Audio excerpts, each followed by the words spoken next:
Hey, Ty here, so welcome to the VR Tech channel and welcome to my final Pico 4 review. The headset that is aiming to bring the real competition to the market leader for many years, Meta, with its Quest 2. This video is not gonna be a comparison, by the way, you can find a comparison over here, but we're gonna discover the headset in details, in the good and in the bad, how to use it and give you some tips and hidden features I learned in my full month using it. But most of all, give you my final thoughts on this headset over here. Oh, and by the way, this video is not sponsored by Pico, they're actually watching this video alongside you. No compensation was had, they just sent the headset over to review it.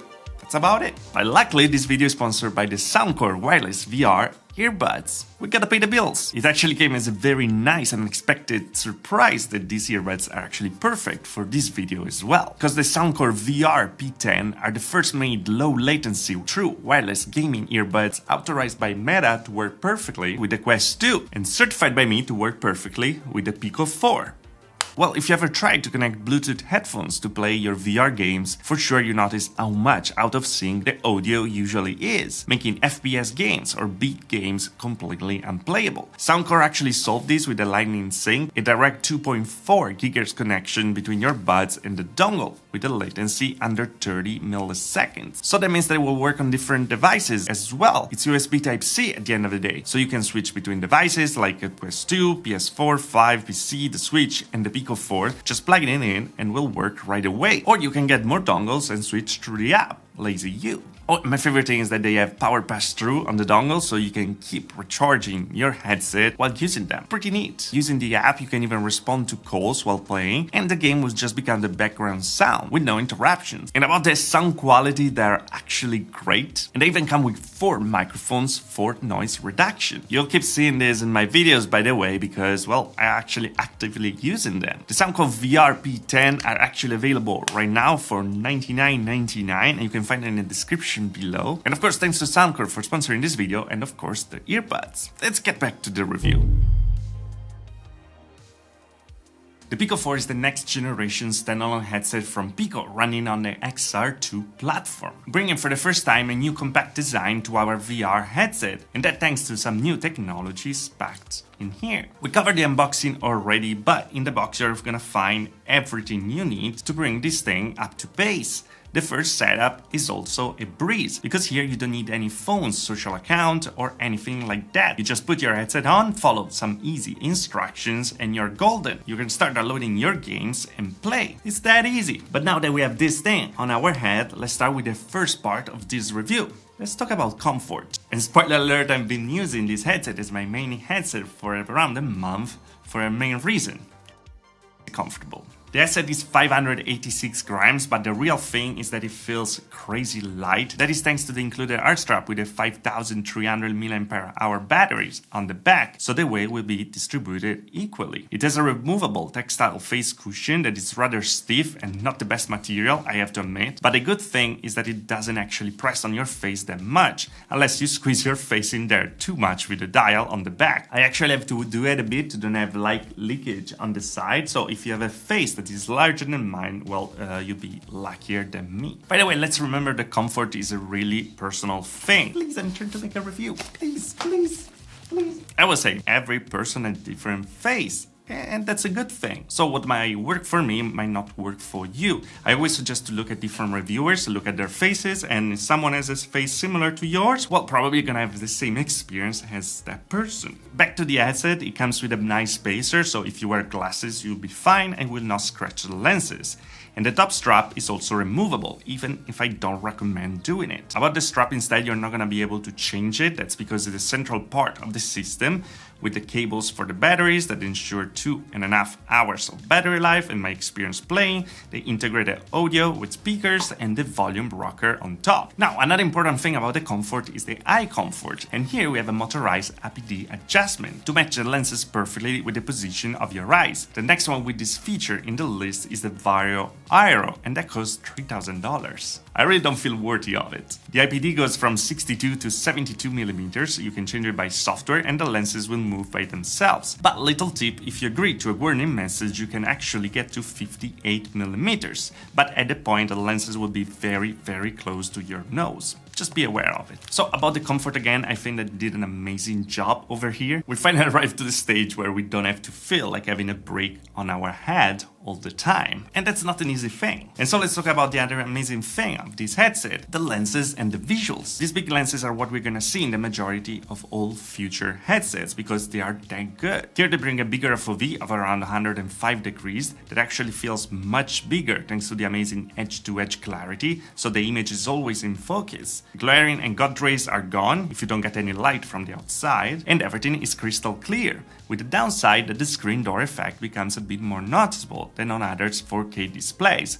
But that's really minor. Yeah, because here we have two 4K displays with a resolution of 2160 by 2160 each eye, LCD running at 72 and 90 Hz. That, by the way, you should enable in the settings right away. I think that the screens are the weakest part of the visual back over here. They get the job done, but when comparing with different headsets, they come out a bit like dull. They're not super bright, even at max brightness. That's also due to the new lenses technology and the lack of colors and contrast. Does it make games unplayable? No, absolutely no. The resolution is still great and the lenses are fantastic, but I'm picky. But what is to have great visuals without a way to interact with it? So let's talk about the controllers. This is the third time that Pico changes the controller design on their headset, and I think that they finally landed on a very good one. The controllers are comfortable, a bit small for my hands, I have to admit, but the buttons are clicky and the thumbsticks work just fine. They feel familiar to use because they have pretty much the same layout of the Meta controllers, with even capacitive buttons to display better your hand position. If I ain't broke, don't fix it, I'll say. But they actually come with some great addition to it. The tracking rings that go from the top to the bottom are pretty great when, for example, you want to hold a gun with your hands.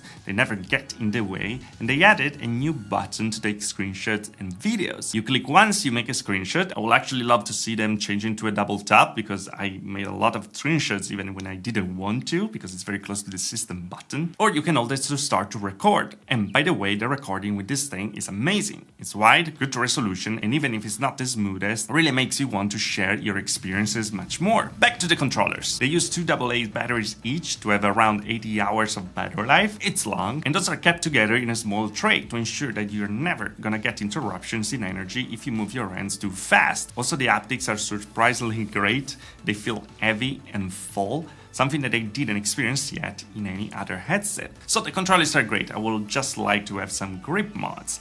But what about the tracking? The Pico 4 uses 4 cameras for tracking of the controllers and the headset itself. When the tracking of the head is pretty much perfect, I found the tracking of the controller a bit less than that. It's good and completely playable, but as I said in my preview video, a bit below the tracking of the Meta headset, so you might get some hiccups when playing with bow and arrow. But on the flip side, thanks to the placement of the tracking rings, when using a gun with 2 hands it gets crazy better, because there's no obstruction in the view. And now a little hidden trick that you have in there, well, the 4 cameras are also used for the hand tracking. This feature is not ready yet and will arrive in late 2022, but you can already use it right now if you enter dev mode. So like in any Android device, you just keep clicking on the system version and then you're gonna get the developer options. In there, you're gonna find the hand tracking. You just click on it, and here you have it. It doesn't work like perfectly, but it does a good enough job for being a beta, I guess. It's a very nice addition. If you look at the front, you will also notice a hidden camera, and that's for the next great feature, the color pass-through. So you can take a peek in the real world while using the headset. The view is pretty good with a fisheye 16 megapixel camera in the front, and they are using the other cameras to try to add some 3D depth to the image. That's why in some cases it looks a bit wobbly. I've been using this function more than what I thought, even if it doesn't have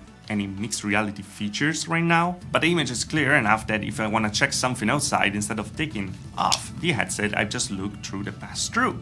To grab a drink, check your position in the room. The resolution is not high enough to interact with your monitors unless you get awkwardly close, but I really grew to love this feature. By the way, in the settings you can set the double tap to the right side of the headset to get in and out of the pass-through. This is a tip that I learned from one of you guys, that instead of using your hand that can be a bit unreliable, well, you can just tap with your controllers on this side and you're gonna have pretty much an 100% possibility of switching mode. And that's pretty good. Again, hopefully in the future they're gonna be able to improve the 3D depth, because if that happens, we'll open the door to a mixed reality use.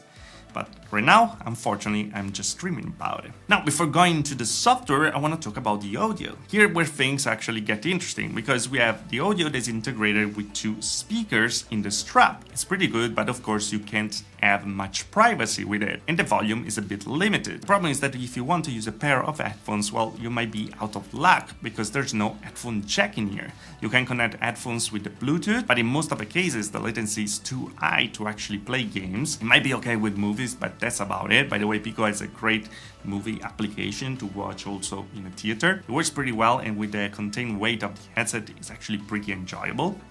You wanted to know that. Going back to the audio, you can actually use an USB Type-C to headphone jack adapter. I'm gonna leave a link in the description below of one of those, but in that way you will also lose the ability of charging your headset. Now you can understand why I was pretty happy when Soundcore wanted to sponsor this video. The microphone sounds pretty good, and this is the recording of it without any editing. That's pretty good. But it's now time to talk about the software. Here's probably the weakest part of the Pico 4. It feels oddly familiar with the Quest 2 platform. Again, if ain't broke, don't fix it, I guess. But it has many less features. To be honest though, it's easy to navigate and never gets in the way of playing games. Let's have a little tour, shall we? When we're turning around, we're gonna be greeted with the Explorer tab with some new suggested applications, and the dashboard bar will appear on the bottom. Interacting with the controllers, we have the User Center, where we can change our account name and look, create an avatar and log out. Fitness bar for more info on how many calories you're actually burning if you're into it, and the notification button. Then you'll find Explore that we already looked at, the store with all the apps and games that, by the way, are growing by the day. Little note over here, I noticed that in the store Pico is actually using screenshots or videos from the PCVR version of many games, and that can be a bit misleading. I don't know if it's up to the developers or it's up to Pico to fix it, but please do something, because it's not really good for consumers. By the way, big games are coming to the platform, like Saints and Sinners Chapter 2, Contractors, Demio, Pavlov, and there's already a lot to play. Next to the store, you can find the Friends tab, where you can look at for friends. I have 0 here, and start a party chat. Then, after that, we have the File Manager to browse our videos, pictures, and if you want, install APKs. It's pretty cool because we don't need any credit card or dev account to do it. You just load it on and install it. It's that easy. And then you find the library with all the apps, the entertainment section, that it's games and they should rename it like it, not installed and unknown. On the right then we have the quick settings for brightness, volume, IPD, Bluetooth, recording, etc. And we also have the button to go to the full settings. We have for now 3 different environments where we can though move freely around. And that's about it. How good is to play games? Well, it's good. It works. Even if we don't have the gigantic library of the Quest, there's a lot of stuff to have fun with. Just to be aware, if you have some friends with the Quest, just some games are gonna be cross-play. For example, Demio is one of them. You can just play with the Pico platform people, even if it's called Demio Global, so it's a bit odd. Also, some games connect to weird servers, like Contractors connect just to the Asian servers, and there's no options at all to go in the USA or European version of them. And in that case as well, there's no mod support for now. Other than that, games work like a charm, but it's something you should be aware of. And if you want more games that we have in the system, don't worry, because you can also use it to play PCVR games, if you have a PC, of course. I unfortunately found the native app for streaming games a bit hit and miss. Sometimes the controllers were recognized by games, and after some minutes I was getting weird disconnection without any reason, using the cable or not. Because yes, you can use a USB 3 cable to stream and charge your battery at the same time. What I found better for PCVR is actually Virtual Desktop. It is a paid app, but it's very reliable, and that's how I've been playing the most of this period. The cool thing is that you have Oculus games on PC, there's also some magic happening, and you can play them right away from VD. Don't tell anybody though. I made a Lenses video explaining PCVR in depth with the Pico 4. You don't have the pixel clarity of a full PCVR cable connection, but at the same time you have great clarity with these new lenses, so it's good. And here we are at the end of the review. The Pico 4 is gonna go for 429 euros for the 128GB version and 499 euros for the 256GB version, the one that I have over here. It costs less than the Quest 2, I don't know how they managed to do it, but for the insane hardware over here, it's just incredible. But should this be your next headset to get? Well, that really depends. In a vacuum, the Pico 4 is a must-have VR headset, where visuals are amazing new lenses and small and light form factor, and a system good enough to be enjoyed and have fun with it. As you might know, I pretty much own every single headset on the market, and that's the reason why I kept using this all the time, even with more expensive headsets available. I really love it, but I have the opportunity to jump back on my Quest 2 if I want some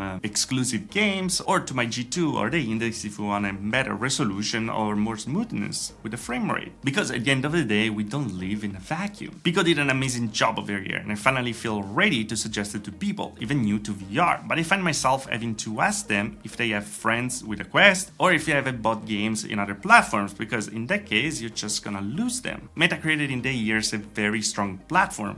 Pico is entering right now with an amazing hardware at lower cost. Competing is not easy and is not gonna be immediate. So if you wanna feel a bit like an early adopter with an amazing hardware, but not the same software features, well, the Pico 4 is actually for you at a great price. And if you want it easy, well, there's other platforms to use. And that's a great part of competition. By the way, I really loved making this review, and I'm really loving using the Pico 4 all the time. The particular thing, that the most important thing for me in this case, is really the comfort. Having something that you wanna wear and you don't feel like a burden to have it on your face to actually play games is something that shouldn't be discounted.